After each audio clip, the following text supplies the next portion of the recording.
19 ਸਾਲ ਦਾ ਸੀ, ਚੰਗਾ ਖਿਡਾਰੀ ਸੀ, ਪਰ ਨਸ਼ਾ ਜਿੱਤ ਗਿਆ। ਤਰਸੇਮ ਸਿਆ ਇਹ ਸੱਗ ਦਾ ਸੇਕ ਤਾਂ ਘਰ ਘਰ ਪਹੁੰਚਿਆ, ਪਰ ਬਸ ਹੁਣ ਹੋਰ ਨਹੀਂ। ਪੰਜਾਬ ਸਰਕਾਰ ਨੇ ਨਸ਼ਿਆਂ ਦੇ ਵਿਰੁੱਧ ਇੱਕ ਸਖਤ ਮੁਹਿੰਮ ਚਲਾਈ ਹੈ ਤੇ ਅਸੀਂ ਸਾਰਿਆਂ ਨੇ ਇਹਨਾਂ ਦਾ ਸਾਥ ਦੇਣਾ ਕਿ ਅੱਜ ਤੋਂ ਬਾਅਦ ਨਾ ਇਸ ਪਿੰਡ ਵਿੱਚ ਨਸ਼ਾ ਵਿਕੂਗਾ ਤੇ ਨਾ ਹੀ ਕਿਸੇ ਨਸ਼ਾ ਵੇਚਣ ਵਾਲੇ ਨੂੰ ਇੱਥੇ ਵੜਨ ਦਿੱਤਾ ਜਾਊ। ਜਿਹੜੇ ਨਸ਼ੇ ਵਿੱਚ ਫਸੇ ਹੋਏ ਨੇ ਉਹਨਾਂ ਨੂੰ ਨਸ਼ਾ ਮੁਕਤੀ ਕੇਂਦਰ ਵਿੱਚ ਭਰਤੀ ਕਰਾਵਾਂਗੇ। ਕੋਈ ਵੀ ਨਸ਼ਾ ਤਸਕਰ ਦੀ ਜ਼ਮਾਨਤ ਨਹੀਂ ਕਰਾਏਗਾ। ਵਾਅਦਾ ਕਰੋ, ਅਸੀਂ ਆਪਣੇ ਪਿੰਡ ਨੂੰ, ਆਪਣੇ ਪੰਜਾਬ ਨੂੰ ਨਸ਼ਾ ਮੁਕਤ ਕਰਕੇ ਰਹਾਂਗੇ।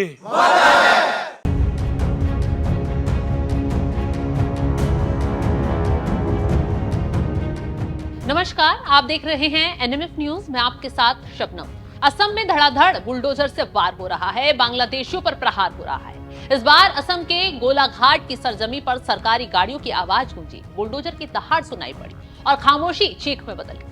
देखते ही देखते बहरूपियों की तरह छुपे बैठे अवैध अतिक्रमणकारियों के सर पर बुलडोजर गरज उठा।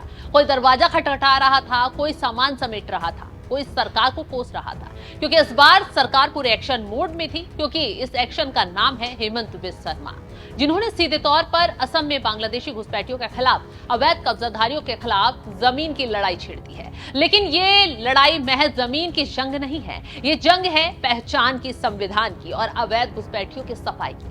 और इसी का नतीजा है मुख्यमंत्री हेमंत बिस्वा शर्मा ने बांग्लादेशी घुसपैठियों पर जमकर कहर बरपाया। गोलाघाट जिले के उरियम घाट में 3600 एकड़ से ज्यादा जंगल की जमीन का सफाया करवाया। चंद मिनटों में अवैध साम्राज्य को ढहा दिया गया, झुग्गी झोपड़ियों को मिट्टी में मिला दिया गया। खबर है असम के गोलाघाट में बुलडोजर एक्शन से 3600 एकड़ जमीन को मुक्त कराया गया है।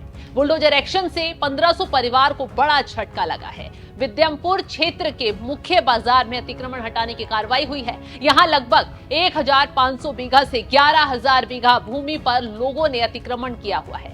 इन क्षेत्रों में लगभग 2000 परिवार रह रहे हैं।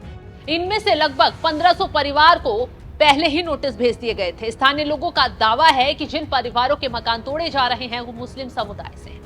तो ये कोई छोटा मोटा ऑपरेशन नहीं था, बल्कि एक रणनीतिक एक्शन प्लान है। क्योंकि इन अवैध कब्जाधारियों को पहले नोटिस जारी कर चेतावनी जारी की गई, लेकिन इन्होंने चेतावनी को हवा में उड़ाने का काम कर दिया। अवैध कब्जे पर बैठकर प्रशासन को ही ठेंगा दिखाया, वो भी तब जब असम के मुख्यमंत्री बांग्लादेशियों को किसी हाल में छोड़ने के मूड में नहीं है, ना ही अवैध कब्जाधारियों को। यही वजह है कि मुख्यमंत्री ने बिना देरी करते हुए अवैध कब्जाधारियों के अवैध साम्राज्य पर बुलडोजर दौड़ा दिया। अब सवाल सिर्फ अतिक्रमण का नहीं है, सवाल है इस अतिक्रमण के पीछे की पहचान का। प्रशासन भले इसे सामान्य बेदखली प्रक्रिया बता रहा हो, लेकिन जमीन पर हकीकत कुछ और ही कहानी बताती है। स्थानीय लोगों के मुताबिक जिनके घर ध्वस्त किए गए हैं उनमें अधिकतर मुस्लिम परिवार हैं, जिन पर बांग्लादेशी घुसपैठ का आरोप है। दूसरी तरफ बोडो, नेपाली और अन्य जनजातियों को राहत मिली है, जिनके पास वन अधिकार समिति के वैध प्रमाण पत्र थे। मतलब साफ है, सरकार लाइन खींच रही है और वो लाइन अवैध और वैध के बीच है।